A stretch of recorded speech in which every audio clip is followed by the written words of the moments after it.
Este fanfic no es mío, es de Alexander Asensio 2005. En la descripción les dejo el link de la historia. Petra y Frey. Forgotten Alexander Asensio 2005 Chapter 5. Agujero negro, horizonte de sucesos, Sumari. Lore, mucho lore y una perspectiva de un hombre viejo. Notes. Bien, otro capítulo en la lista. Realmente fue súper difícil hacerlo, tuve que reescribirlo 3 veces para un resultado medio decente, y es más una mezcla de lore con un poco de trama. Para hacer el próximo será un cap para Beako, así que esperen sufrir. Recuerden comentar y dar sus opiniones, me ayuda a mejorar y corregir los aspectos en los que queda un trabajo medio hecho. Por cierto, la última parte es una cita a la Divina Comedia. Chapter Text. Un agujero negro es una región del espacio-tiempo donde la gravedad es tan intensa que nada puede escapar de su interior, ni siquiera la luz. Se forma cuando una gran cantidad de masa se concentra en un espacio extremadamente pequeño, usualmente como resultado del colapso gravitacional de una estrella muy masiva al final de su vida. El borde de un agujero negro se llama horizonte de sucesos. Una vez que algo lo cruza, no puede volver a salir. En el centro, se cree que existe una singularidad, un punto de densidad infinita donde las leyes conocidas de la física dejan de aplicarse. Tiempo restante. 998 días. Lugúnica era un reino que se había mantenido en pie por más de 400 años. A Miklotov le gustaba pensar que tenía una gran historia y que continuará siéndolo por lo menos otro par de siglos. El deseo de un viejo que amaba su patria siempre había sido la integridad del mismo, pero la realidad suele ser más cruel de lo que uno espera. La familia real había enfermado de algo. Normalmente podría uno llamar a la enfermedad con un nombre, pero en este caso no podía, simplemente no sabían qué era. Más de 40 años luchando contra ella y nunca lograron conseguir ni una sola pista de mal que agraviaba a la realeza, desde Merada Lugúnica la primera en ser atacada por aquella plaga, aunque en ese momento simplemente se tomó como un caso aislado y se registró como primera víctima a Sabinel Lugúnica casi 40 años después. La pobre chica no tuvo ni siquiera un funeral digno. Sabía que era una mujer cruel e indigna de su posición, pero no estaba de acuerdo con dejar que alguien se marchara sin posibilidad de despedirse del mundo, sin un rito digno. Aunque no se le haya valorado en vida, por lo menos merecía eso. Era triste, pero no pudo ni siquiera criticarlo. No hubo tiempo. La guerra de mi humana estaba en su momento más importante y él tenía un trabajo que hacer. Teresia Van Astrea, la santa de la espada de su generación, por fin había decidido luchar y él era el encargado de dirigir sus movimientos, y así lo hizo. No era un genio militar, pero esa mujer estaba en su propio estándar. No importó a dónde la enviaron, ella siempre completaba la misión y en algún momento el escuadrón Sergev se le unió para cuidarle la espalda. Rápidamente la guerra terminó y se le concedió reconocimiento a la santa de la espada. Una gran fiesta se programó para recompensarla. Claro, esto terminó con la interrupción de Wilhelm Trias, que decidió luchar contra ella para quitarle el título de Santa Espada, convirtiéndose en el demonio de la espada. Irrumpir en el palacio real con una espada normalmente terminaría con la ejecución del individuo en cuestión, pero el rey Gionis tenía otros planes en cuestión, y la señorita Teresia y la Rosual de esa generación pidieron el perdón de la ofensa del imprudente muchacho. Él creyó que nunca conocería a nadie más imprudente y loco que Wilhelm Trias. Claro que el tiempo normalmente le daría la razón hasta que otro loco decidió colarse en el mismo salón y autoproclamarse caballero 40 años después. Ahí, solo pensar en el chico le da dolor de cabeza y lamentablemente también lastimaba su pobre y anciano corazón. ¡Qué tragedia! Pero concentrémonos en el relato que se había propuesto hacer en busca del origen del caos que se había desatado. Ya llegaría a esa parte eventualmente. ¿Dónde iba? Astrea. Sí, ese par se casó un par de meses después de que él y Rey decidieron realizar un pequeño complot para permitir su matrimonio. Que no se diga que la política solo se usaba para conspirar. Hicieron demostrar al chico que era digno de ser un Van Astrea, de reemplazar a la mayor potencia de su país, y el muchacho lo demostró. Tomó el manto de demonio de la espada. Realmente una bonita historia de amor. Él la apoyaba de todo corazón. Era un romántico en espíritu al fin y al cabo. Le gustaría decir que vivieron felices para siempre en un país en paz, pero eso no fue lo que pasó. Remanentes del ejército de mi humano, bestias salvajes y el peor de todas las amenazas, el culto de la bruja, se movían a su antojo por Lugúnica y provocaban caos en el país, y uno en particular era el peor. Stride Boyachi, arzobispo representante de la soberbia ese país, nunca aceptó que fuera realmente perteneciente a la familia real, pero que tuviera como guardaespaldas a Kurgan y tuviera a su disposición la espada Yan, provocaba que realmente no pudieran creerlo, decidieron ignorarlo por el bien de todos, no estaban en condiciones de otra guerra. Pero para resumir su atentado, el bastardo demente decidió enemistarse con los Astrea, tanteando el terreno para luego declararle la guerra al país. Se le tomó en serio desde el primer día que tuvieron conocimiento de él, era claramente una amenaza y lo demostró tomando de rehén a Belton Astrea y obligando a la ahora Wilhelm van Astrea a luchar en un duelo. El joven ganó porque Stride decidió que la vida de Kurgan valía más que la derrota del nuevo Astrea, ese duelo seguro que hubiera terminado en empate de no ser así. Luego de esos repetidos ataque y lucha, continuaron hasta que secuestraron a una Teresía embarazada y decidieron invocar a un dragón a Picotate. Un hito y un milagro, no estaban preparados y de no ser por Sergef y su escuadrón, Wilhelm van Astrea, Grimfausen, Carol Remedios y Rosuald J. Matters la cosa hubiera terminado peor de como lo habían hecho, gracias a ellos compraron suficiente tiempo para que pudiera contactar al dragón divino en busca de ayuda y detuvieron toda la locura y por fin tuvieron un tiempo de paz. La señorita Teresía y Wilhelm tuvieron un hijo y ese niño creció, se enamoró, se casó y tuvo un hijo. Grim y Carol se casaron y también tuvieron hijos y luego nietos, vivían felices junto al otro matrimonio. Rosuald lamentablemente no tuvo un final feliz y murió en batalla. Su manto fue heredado más tarde por su hijo Karl, el muchacho era inteligente y se convirtió en un desarrollador de metías. Sergef Bordeaux se convirtió en un sabio en la corte real y creó una red de inteligencia y espionaje para Lugúnica. Él por su parte estuvo trabajando junto al rey para mantener la paz. Realmente todo iba bien, él estuvo en todos esos eventos como un observador y a veces como un participante, todo para mantener la paz, una paz que se extendió por bastante tiempo. 26 años para ser exactos, ese fue el tiempo antes de que otra calamidad atacara. La Gran Conquista, así se le llamó al intento de subyugación de la Ballena Blanca que culminó con la muerte de Teresía van Astrea, y la caída en desgracia de Wilhelm van Astrea. Una tragedia, una tras otra, el secuestro de una de las hijas de la familia real obligó al capitán de la Guardia Real, en ese momento Wilhelm, a actuar. A su vez se planeaba la subyugación de la Ballena Blanca y eligieron a Eike Astrea para dirigir la operación, pero se negó y en su lugar recomendó a su madre que murió por la ballena. Era un escuadrón de 50 personas altamente calificadas, solo 3 regresaron. Fue triste, pero no se podía hacer nada más que lamentar la pérdida. El pobre hombre no lo tomó bien, renunció de su puesto como capitán de la Guardia Real y se embarcó en una venganza. Eso casi provoca la disolución del batallón mejor entrenado de Lugúnica, pero un caballero llamado Marcos Hildark tomó el manto y fue lo suficientemente fuerte para mantener unido ese desastre. Y el mundo continuó, es cruel decirlo, pero realmente al único que realmente le importó la muerte de la Santa de la Espada fue a Wilhelm. El resto del mundo siguió moviéndose, el rey Gionis abdicó de su puesto y la sucesión se realizó a su hijo mayor, su majestad Randoal. Tal vez ahí iniciaron los problemas. Ese hombre tenía corazón y era una buena persona, pero era un absoluto estúpido como rey. Realmente le gustaría decir que podía gobernar, pero el hombre era desastroso y el consejo tuvo que intervenir más de lo que debería en su mandato.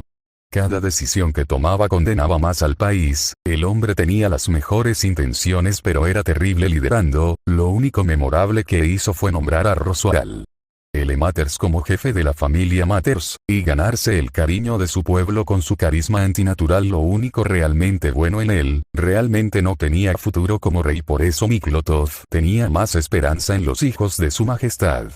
Mi error, realmente fue simplemente culpa suya por poner sus esperanzas en todos los huevos de una canasta. Los hijos de su majestad tenían potencial, era lo contrario a su padre, llenos de talento y carisma, sobre todo el menor de todos, Fourier Lugúnica, era un niño extraordinario, un niño que mostraba las cualidades de un rey león de antaño. Cuando se dio cuenta de esto decidió poner todos sus esfuerzos en los príncipes, esperando que estuvieran listos para heredar el trono. Fue tanto su afán que llegó a descuidar su trabajo como sabio del consejo, por eso cuando el príncipe mayor enfermó y murió supo que la había cagado a lo grande. Toda la familia real enfermó de la misma plaga y no tardaron mucho en morir. Realmente falló terriblemente y ahora tenía un país sin dirigente que se hundía en la absoluta decadencia, una economía terrible, un estado lleno de pomposos nobles que eran inútiles, un monto de caballeros que creían poder con todo cuando eran el ejército más inexperto que habían tenido en siglos, apenas se mantenían en pie porque Marcos no era un líder incompetente y sabía recibir talentos de todos los lados y era lo suficientemente persuasivo para agregarlos al ejército, lamentablemente se mantenía en el ejército corriente y no subían de rango a la Guardia Real gracias a un monto de nobles inútiles que creían que era su derecho de nacimiento alguna basura así. Si no fuera por la ayuda de Dragón realmente este país estaría condenado.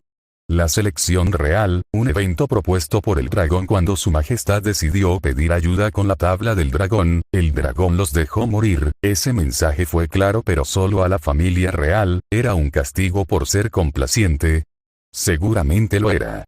Esos días se ponían peor, Willem van Astrea se presentó un día de eso, había pasado más de una década desde la muerte de la Santa de la Espada, y él volvía con un monto de información de la ballena blanca a pedir a Burdeux y al consejo apoyo para su cacería, se negaron, no tenían recurso para gastar en una lucha inútil, era por el bien del país y por el bien de Viudo que no parecía pensar con claridad, Willem no lo vio así y se lo tomó personal, atacó y fue sometido y mandado a prisión, solo estuvo un día porque Burdeux no salió demasiado herido y entendía la situación del hombre. Así dio inicio la búsqueda de las sacerdotisas encargadas de tomar el trono, se le concedió esa misión a las casas nobles más influyentes de Lugúnica. Karsten, la familia más cercana a la familia, no fue una sorpresa cuando la cabeza de la familia Kreutzkarten fue reconocida como candidata al trono, nada sorprendente teniendo tanta historia con la familia real.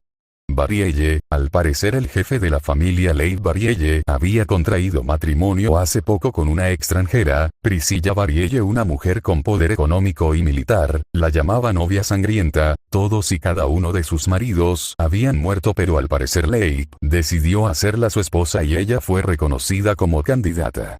Juculius, la casa Juculius era un caso especial, era una casa que no tenía heredero, bueno por un momento eso supusieron, Alviero el jefe de casa decidió otorgar su apoyo a una extranjera sin más, realmente nadie entendía por qué lo había hecho, si claramente sentía una apatía por esa mujer, Anastasia Osin la tercera candidata, una cararagiana mercante que en un negocio que tenía en Lugúnica descubrió su derecho como candidata, bueno eso era la historia que creía hasta hace poco, que los efectos de Gula estaba en funcionamiento. Roswal, la casa encargada del desarrollo mágico del reino y el bufón de la corte realmente no había nadie normal en esa casa, pero cada uno de los individuos de la misma era sobresaliente y por eso se les permita la libertad de actuar como gustasen. Solo Emilia era la candidata que habían decidido patrocinar una medio elfa de cabello plateado, si hubiera sido cualquier otra casa se habría sorprendido pero era Roswal así que simplemente siguieron la corriente, ellos nunca decepcionan, esperaba ver algo increíble ocurrir en ese campamento y así fue una figura emergente, surgió y básicamente puso el mundo patas arriba. Astrea, la última casa encargada fue Astrea, aunque el encargado era Eikel el que terminó patrocinando a la quinta candidata, fue el santo de la espada Reinhard van Astrea, ese joven era su elemento persuasivo para evitar la guerra actual y el mejor caballero que tenía, y encontró a la quinta candidata Feld también sin apellido, se sospechaba que era una lugúnica, eso por sí solo le daría el trono pero las reglas eran claras y Miklotov ya había cometido el error de poner todos los huevos en una canasta, no lo volvería a hacer y esta vez actuaría lógicamente. Meses habían pasado antes de que iniciara oficialmente la elección real y ese día inició oficialmente el viaje de otro loco, Natsuki Subaru, un sirviente de la casa Matters que se coló en un evento real, criticó a un monto de nobles por ser un monto de imbéciles, defendió el honor de la señorita Emilia, criticó a la estructura militar del país y se autoproclama caballero. Lo habría descartado como un tonto cualquiera que no conocía su lugar, pero los años viene con sabiduría y experiencia, así que vio más allá de imagen que el chico proyectaba, un imprudente enamorado, y vio potencial, ya había precedentes de tipos cualquiera logrando hitos, así que ¿por qué no creer en él? Un chico era el único tipo lo suficientemente valiente para levantar la voz y decir que se equivocaban cuando el resto del mundo decidió guardar silencio.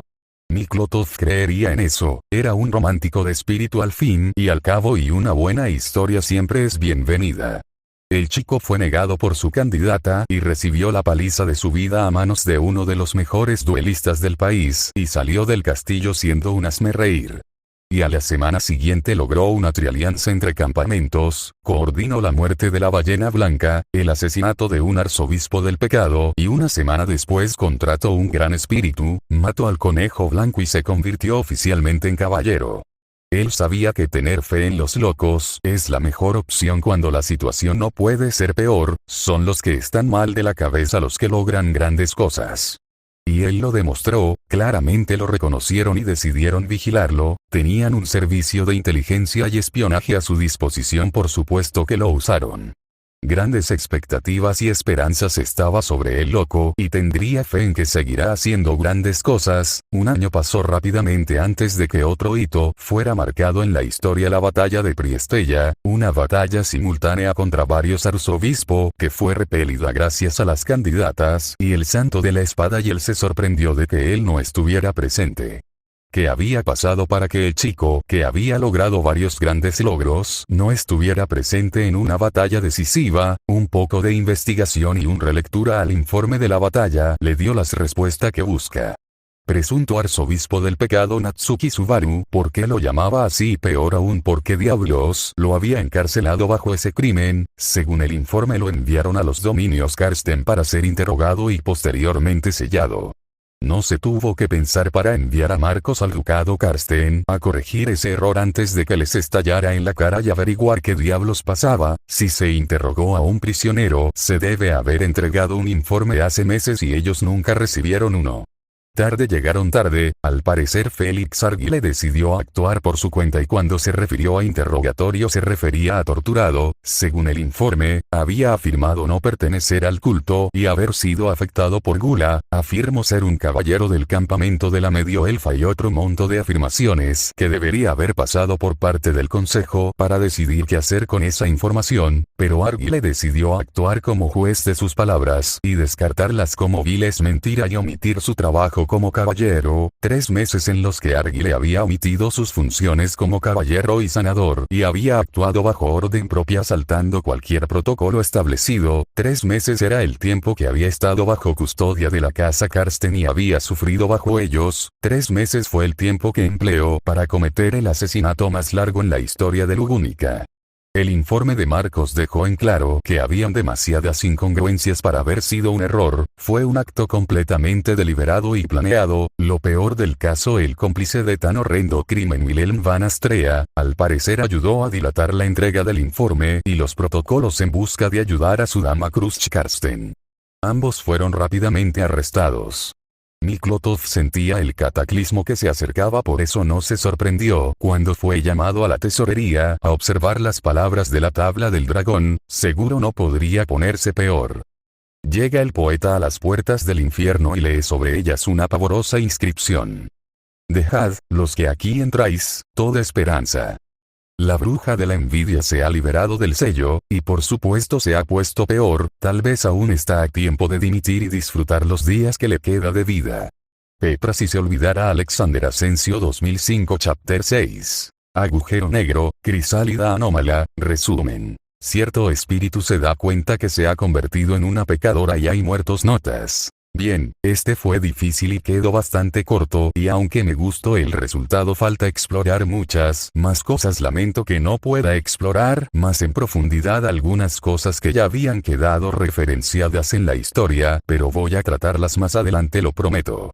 Por favor comenten, siempre me ayuda sus opiniones. Texto del capítulo: ¿qué importancia puede tener que yo me atormente, que sufra o que piense? Mi presencia en el mundo no hará más que perturbar, muy a mi pesar, algunas existencias tranquilas y turbar, más aún a mi pesar, la dulce inconsciencia de algunas otras. A pesar de que la vida me resulta un suplicio, no puedo renunciar a ella, dado que no creo en lo absoluto de los valores por los que debería sacrificarme. Si he de ser sincero, debo decir que no sé por qué vivo, ni por qué no dejo de vivir. La clave se halla, probablemente, en la irracionalidad de la vida, la cual hace que ésta perdure sin razón. ¿Y si solo hubiera razones absurdas de vivir? El mundo no merece que alguien se sacrifique por una idea o una creencia. Somos nosotros más felices hoy porque otros se sacrificaron por nuestro bien. Pero, ¿qué bien? Si alguien realmente se ha sacrificado para que yo sea hoy más feliz, soy en realidad aún más desgraciado que él, pues no deseo construir mi existencia sobre un cementerio. En las cimas de la desesperación, Emil Cioran, tiempo restante. 999 días. Oscuridad. No podía ver, ni sentir, ni oír. Era como flotar en la nada. Estaba atrapada en el abismo por sus actos. No podía moverse, ni hablar, y realmente deseaba poder gritar, no podía llorar y aun si pudiera no merecía esa misericordia, no podía hacer nada, no hay nada que pueda hacer y no era nada, esa era ella. Supongo que no hice nada, eso es. Nunca he hecho nada digno. Tuve todo ese tiempo y libertad y los desperdicié en nada. Podría haber hecho cualquier cosa con mi vida, pero nunca hice nada y ahora este es el resultado, supongo. Un silbido llegó a sus oídos, podía escuchar gemidos y gritos pero no podía levantarse en busca de su origen y aunque lo hiciera sentía que los tímpanos le estallaron. Lentamente los sentidos volvían a ella y solo traían malestar, ella hubiera preferido mantenerse en la nada. Asqueroso, esta patética, cobarde, débil e inútil existencia, supongo que solo eres un incompetente e impotente producto de un podrido carácter, el costo de mi vida de pereza, asqueroso producto defectuoso, supongo. Sus pequeños dedos se movieron por fin, empezaron a sentir el roce del suelo. El viento azotaba con fuerza, decir que era viento era incorrecto, podría empezar a escuchar las explosiones a lo lejos, era simplemente las ondas de choque que golpeaban su cara con crueldad, todo dolía, se sentía como si hubieran decidido pasarle papel de lija por todo el cuerpo, aunque era arena la que golpeaba su cara, ella lo merecía, que le arrojaran arena, que la escupiera y la insultaran. Tal vez así arreglen un poco a esta estúpida pecadora, supongo. Se sentía como si sus huesos se hubieran roto, como si tuviera alas y ella hubiera decidido volar solo para darse cuenta de que sus alas ardían y fuera arrastrada de vuelta a la tierra para sufrir del impacto. Supongo que es lo que merece una inútil que cree poder volar con alas de cera. Me pregunto si me perdonarías por volar directo al sol. Se sentía como si la hubieran destripado, un gran agujero extendiéndose desde su vientre que le hacía sufrir del peor mal de los vivientes, la angustia. Solo pudo gemir y encogerse sobre sí misma para tratar de calmar el dolor. Soy un caparazón vacío. No hay nada dentro de mí en absoluto, supongo que ya debería darme cuenta. Su cuerpo por fin pareció empezar a responder a sus deseos, así que trató de levantarse. Un regusto en su lengua le molestaba, granos de arenas mezclados con sangre, de quien era ella no podía sangrar por lo que absolutamente no era de ella, ¿de quién entonces? ¿Qué órgano tan inútil tenía? Supongo que no debería ser sorpresa cuando todo en ella era así, hablas y todo lo que haces es hablar mucho cuando no puedo hacer nada. Nunca hago nada. Podía oler claramente, la densa fragancia a flores tan dulces que empalagan hasta la náusea, y bajo esa capa de melosa dulzura la sangre y su olor a óxido saturando el aire en un aroma rancio, y el profundo y pútrido aroma a la muerte que se arrastraba por el aire le erizaban la piel. Miasma. El olor de la bruja debía ser una ironía de la vida, que ese horrible aroma también fuera la fragancia de él. Ella intentó abrir sus ojos con gran esfuerzo, pero la sangre y la arena se le pegaba a la cara y le obstaculizaba abrir sus ojos.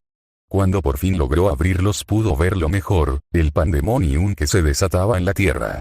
Lo primero que pudo ver fue más allá de la atalaya a la que habían tratado de entrar. Una sombra se extendía, más grande que la misma torre, parecía que la estaba engullendo, más oscuro que la noche y de vez en cuando un resplandor surgió de sus profundidades que parecía no tener fondo. No pasó mucho tiempo antes de que tuviera que apartar la mirada o bien podría quedarse ciega, y vio las consecuencias de su arrogancia. Cuando decidieron ir a la atalaya pensaba que podrían con todo, que lo superarán como todo lo que superaron en el pasado, que lo lograron y volverían victoriosos para celebrar. Ingenuos, nada más que eso eran. Un grupo considerable llenos de los más capaces, dos candidatas reales, la princesa mercader y la contratista de dos grandes, traían a una domadora de Mabeast, a la diosa Oni y su hermana, el capitán de los mercenarios del colmillo de hierro, al gran espíritu Jin, al maldito santo de la espada Yaoto, y aun fallaron.